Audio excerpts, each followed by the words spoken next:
Hello friends, this is Niladri Mahapatra once again from Agile Digest. Today we'll talk about story point on Agile estimation, what exactly the story point is and how it is different than task estimation in hours and how we can calculate it or estimate it in details. So let's begin.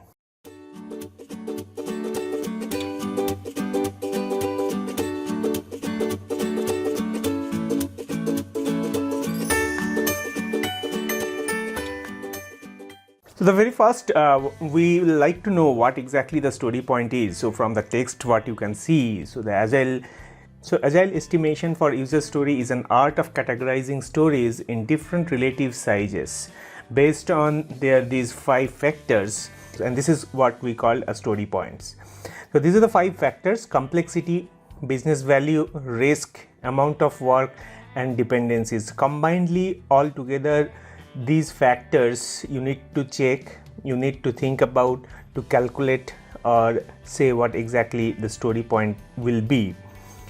So if we actually look into how this is different from our task estimation that we do in hours, we have features epics as a portfolio item, but from there at the team level we work on user story, and user story can have multiple tasks. Each user story is estimated on their business value, complexity, what we are talking about here, the risk, amount of work, dependencies. Those we calculate to estimate the user story, where in terms of task we estimate based on how much effort it will be taking. This effort we calculate in hours, where the story points we calculate is as a story point. So the estimate of your stories, keeping complexity, business values, risk, amount of work, dependencies, we estimate it as a story point. And what the estimated value could be, it could be 1, 2, 3, 5 for an example of a user story. If it is a task, then it can be 1 hour, 5 hour, 10 hour, 15 hour based upon how much works you need to do. We'll learn more details about it on our next slide. And just remember that many teams in the practice, they just do story point estimation, they don't do task estimation and effort. If you are a mature team, we don't calculate how many hours it will be taking for the particular story. If you are working on a sprint, or if you are working on a Kanban event, or in any agile way. So task estimate normally we do to calculate our capacity planning and how much capacity we have and how we can do that in hours. We already have talked about that capacity planning in another videos and articles that you can get the link from the description of this video. So let's proceed. There are certain differences from your traditional way of estimation when you used to develop softwares in waterfall model, and now we are doing agile way of development. So that time we are doing story point estimation. So let's go through what are the different differences we have on both these estimation techniques. So if we are doing on traditional estimation, here you can see primarily estimation on task is used to take place to get the entire timeline of your project. So if it is a 6-month project or 8-month project, 1 year, 2-year project, we used to do estimation. Estimation is always estimation, it cannot be accurate. So we used to get a high level idea to make our plan. Okay, this project will be go for 6 months or 8 months or 10 months or 2 year, that kind of. But in case of story point estimation, we estimate the size of a story based upon its value, complexity, risk, dependencies, and get an estimate. So the task estimate is a secondary estimation. We are not talking about that much. We are just talking about how we are estimating a story. We are giving a size. We'll talk about details about how we are actually estimating a story and how it is relatively different from one story point to another story point on each estimation. We'll talk about that later.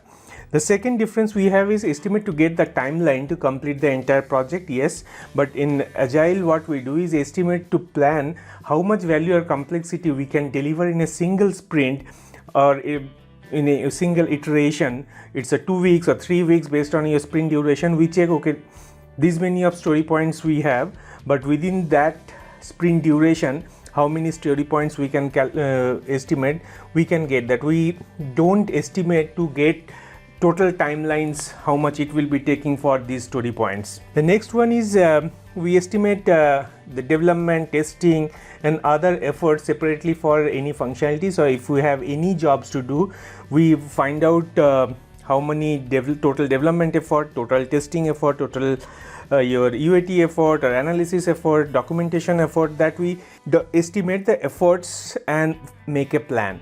Where in case of story point estimation, we just estimate the size, how big the story is, how much complexity it has, what are the dependencies, what are the risks for one story.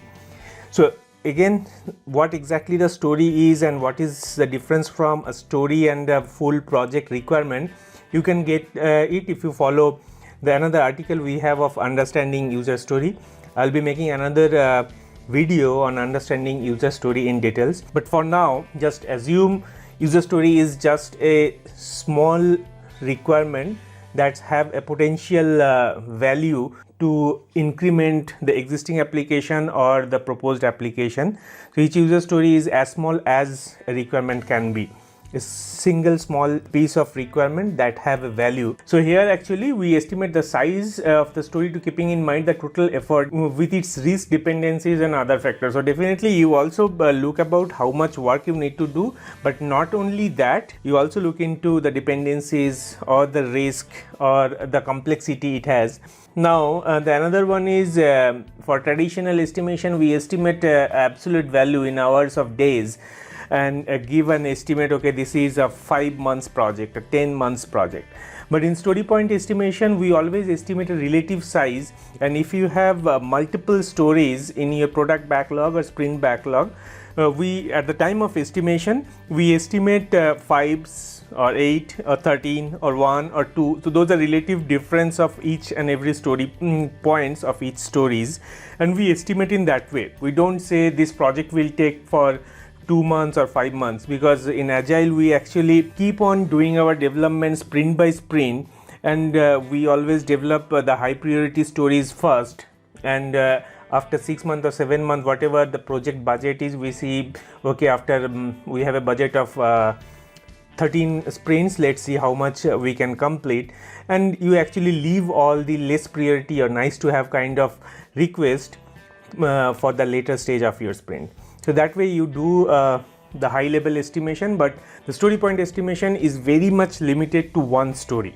Okay, now estimate before the development start. So in traditional way, you do the estimation, make the project plan, and then you start your development. Where Agile way, we keep on estimating, we keep on grooming our stories, maturing our requirements, and before every sprint we estimate our story points for the limited number of stories that currently we have full visibility, and those are in high priority. We need to work on our next sprint or next to next sprint.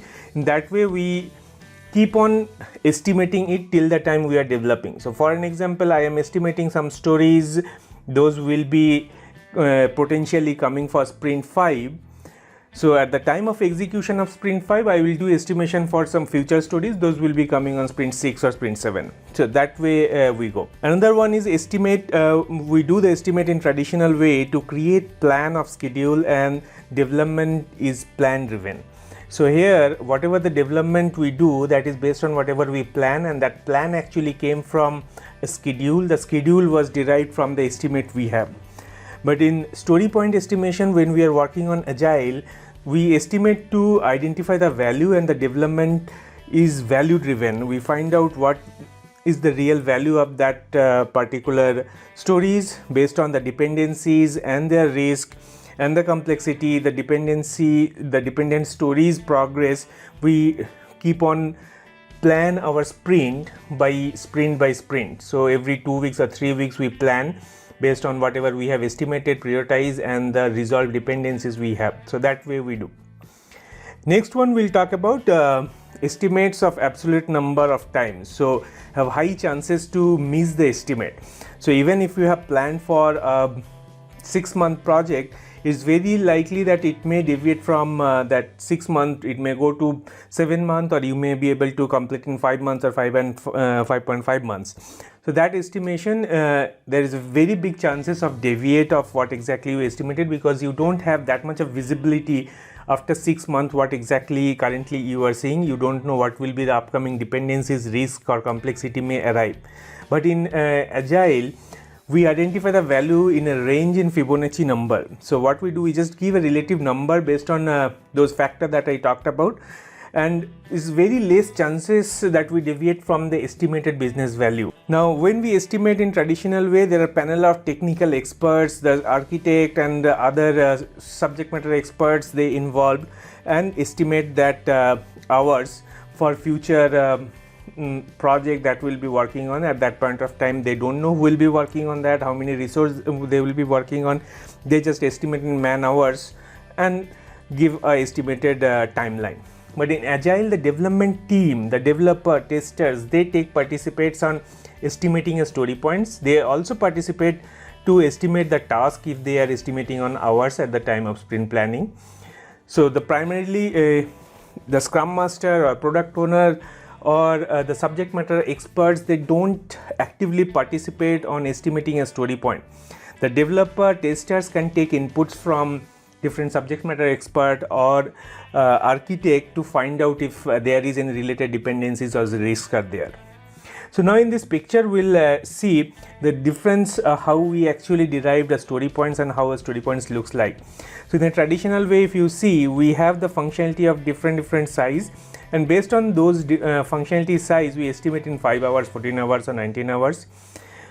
But where in Agile estimation we have the functionality, we first give them a relative size, small, medium, big, biggest, and based on that we can say, okay, this is a T-shirt sizing, a small, medium, large, XL, and also we can give a story point estimation of 1, 2, 3, 5, 8. We'll talk about this difference between story points and hours in the next slide. So where here what I want to say you, never relate your story point with efforts. If you want to relate your hours with some other values, for an example, if you say, okay, our team, we says 1 story point equal to 6 hours or 1 story point equal to 8 hours. I will say, instead of say points, you can say day. 1 day equal to 8 hours, half day equal to 4 hours, or quarter day equal to 2 hours. The day is already there. Why you want to use story point? So there is no point of saying story point equal to 8 hours. And why not? I will tell you on a couple of examples on the next slide why you should not relate your story points and hours. So just take this quick example. So here what I'm saying is, okay, vehicle is gas tank size. So there are different kinds of vehicles there, and you have a gas tank size of let's say 30 gallons or 40 liters, whatever it is. And I'm saying, okay, that's my story points. That's the size of my gas tank. It can be a tank of 20 gallon, it can be a tank of 30 gallons, but we cannot relate how much distance that much of size of tank can travel. It depends upon what vehicle you are using, what kind of roads you are going, and this is the task effort. Whatever the gallon of size you have, it costs you same for 15 gallon and 15 gallon, two different tank. Once you are traveling on the road, you need to find out what the road condition, what the traffic condition, the day or night you are traveling, who is the driver, what's his expertise level. Based on that, total effort it will take, that will be come out. So you cannot relate actually direct. Now I'll tell you another example. There are two different roads what I have, and we'll be checking into what are the different factors we have: the complexity, business value, risk, amount of work and dependencies that we talked about. Now let's assume we have two different stories. The first story is saying travel 10 miles from point A to point B, and the second is the same story, travel 10 miles from point X to point Y. They have some details on the stories. I'm not talking about details how to write a user story here, but this is the expectation. They mention how the road will be and from which point to which point they needs to travel, and there are two different user story, two different start point and end point. Now if we talk about what are the resources we have to work on, now let's talk about what are the different dependencies or risk we may have and the complexity we may have. So one can be a rain, one can be traffic, and the snow, that can be a different complexity or risk area that may come up. how much time actually it will take to finish the job. You need to actually find out what are the details, dependencies and business values you have. So, and also the risk it will associate. So if you talk about the resource that we'll be working on, it's depend upon their driving experience, weather conditions during the execution. So when you are actually executing that particular story, what's the air condition there, the previous experience on driving on the same kind of road, type of vehicle the driver is using, what is the traffic conditions, and many more other areas that's actually really depend on the person who is executing that particular story or that particular task. So I cannot directly say is okay, this is a very rough road, it will take 1 hour, and this is a very smooth road, it will take only 10 minutes. It all depends upon who is driving. If a person who is driving here who never drove on any vehicle will take more time than an experienced driver is driving on this road, this rough road. So let's have the same picture with another example here. So how much time it will take to finish the jobs? I have 3 resources. One is this vehicle, another is this vehicle, and another is this vehicle. How much time it will take? So normally even this is having a different story points based on the complexity and risk, and even this one is having a different story points, but the time taking by the resource will be actually executing will be different. So for an example here, this auto rickshaw can take 2 hours on this and can complete this area by 15 minutes. This one, this is a tractor who can take 30 minutes based on the nature of the vehicle, and he may take another 30 minutes on the same road because he will be driving on the same speed on both the road. But where sports car can take 1.5 hours based on the build of the car, ground clearance of the car, and where this distance, this sports car can take 5 minutes.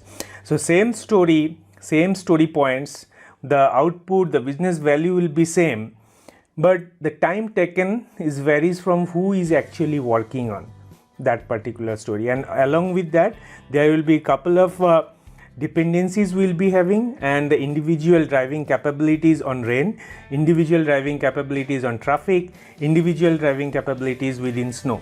So those are the different factors impacting individuals to find out how much time it will be taking. So story point is different than task. I just wanted to explain why it is different and how it is different. Once you'll start working on a real project and estimating stories in story point and task and in hours, you will find the difference more visibly. Now let's talk about why we do story point estimation in Fibonacci series, because you might have heard, okay, story points estimation has to be in 1 or 2 or 3 or 5, 8 in a Fibonacci series. But the point is, the series is not important. The important is relative difference from each other. So you can have your story points estimated as 10, 20, 30, 50 or 80, 130. So the difference in the ratio is important. So that is a relatively sizing. So Fibonacci series is the lowest in the number to make that difference. I'll show you a picture on a Fibonacci series where you can say each number is relative to each other. So 1 is half of 2, 2 is actually 3 here. If you say 1 plus 2 equal to 3, 5 is equal to 3 plus 2, and that is how the Fibonacci series works. But it's not necessary that you need to estimate in a Fibonacci series. If you want to give a relative difference, and that's why we estimate it in Fibonacci series, you can, the important part is the difference of the ratio between one number to another number.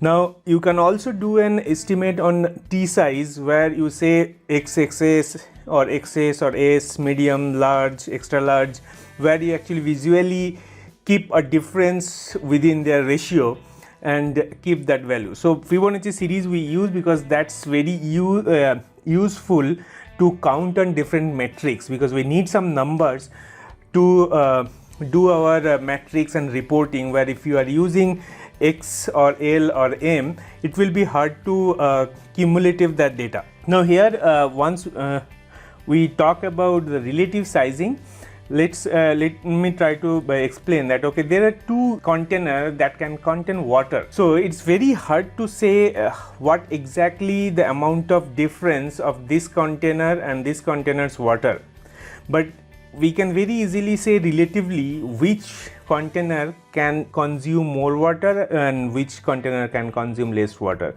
So that way we can actually relatively make a difference of bigger or smaller. So that is how we do story point estimation.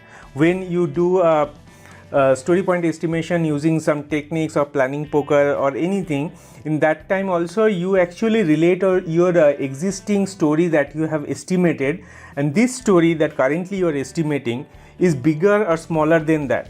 If it is smaller, is it how smaller it is? So for an example, if you think, okay, this is smaller than 5, but so for an example, if you are saying this is smaller than 5 but bigger than 1, where do you want to place? So there are two places, 2 or 3. Now you need to find out it's bigger than 2 or smaller than 3 or equal to 3. So that way you need to visualize and give a number. To elaborate this particular example, let's look into this diagram where we say, okay, there are 4 containers and each container have different capacity to contain water.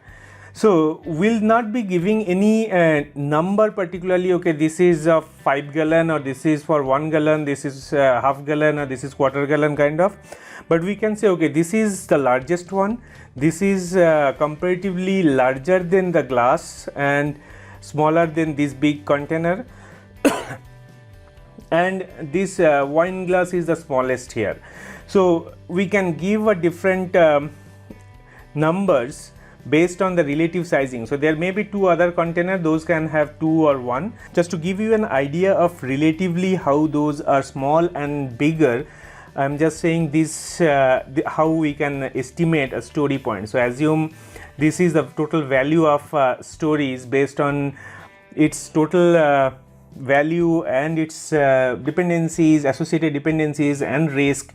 We are calculating this number. Okay, so is that making any difference, that how relatively the story points are different from each other? Now we will talk about, you might have heard about story point estimation on T-shirt sizing. So T-shirt sizing is also another way you can do a relative sizing, but as I told or mentioned earlier, that we need to calculate those story points in some matrix and do some calculations that is not possible in T-shirt sizing. So just look into different T-shirt size. These are different size of XSS, medium, large, XL and XXL. So when I am going to buy a T-shirt, they are not giving me a T-shirt on the exact size I need. Even if a T-shirt between medium and large fits me, I will pick which one is best for me or best suitable within medium or large, because those are the 2 available options I have. So this is a kind of bracket. So any stories is you estimated and you think it could be between 5 and 8, so it can be 6 or 7. You need to find out which way it's more aligned towards 5 or towards 8, and you need to give a story points. So here I am just relating this T-shirt sizing with our Fibonacci series, and it will be looks like this. If you are already have experienced or working on T-shirt sizing, and if you have estimated XXS, you can estimate it as 1, XS as 2 and S as 3, and that way. So in this way you will be able to get numbers of each and every user story as a story point within the Fibonacci series that will give you a relative difference between different user story point. And that numbers you can actually able to utilize in your different matrices that you will be using. You might have heard that people says when you are writing a user story, you need to have user story as small as possible, keeping a business value intact within that. So why we don't say we should have a bigger user story point like 13 or 21, because the moment you say it's 13 story points or 21 story points, that time there may be dependencies, risk and uncertainties is there. So higher the story points, higher the uncertainty of that requirement of that story. It's always a better idea to break your stories into small stories, so that you can actually have the story point 2 having a less certainty than a story point 13 where it has more uncertainty.